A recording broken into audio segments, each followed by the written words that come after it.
बेशक मेरा परवरदिगार दुआ सुनने वाला है। ए परवरदिगार, मुझको ऐसी तौफीक इनायत कर कि नमाज पढ़ता रहूं और मेरी औलाद को भी ये तौफीक बख्श।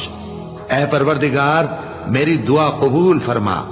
ए परवरदिगार, हिसाब किताब के दिन मेरी और मेरे माँ बाप की और मोमिनों की मगफिरत कीजिए। और मोमिनो, ये ना समझना कि ये जालिम जो काम कर रहे हैं अल्लाह उनसे बेखबर है। वो इनको उस दिन तक मोहलत दे रहा है जबकि दहशत के सबब आंखें फटी की फटी रह जाएंगी और लोग सर उठाए हुए मैदान क़यामत की तरफ दौड़ रहे होंगे।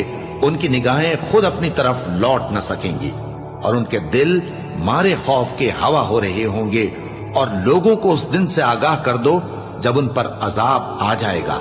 तब जालिम लोग कहेंगे कि ऐ हमारे परवरदिगार, हमें थोड़ी सी मोहलत अता कर ताकि हम तेरी दावत तौहीद कबूल करें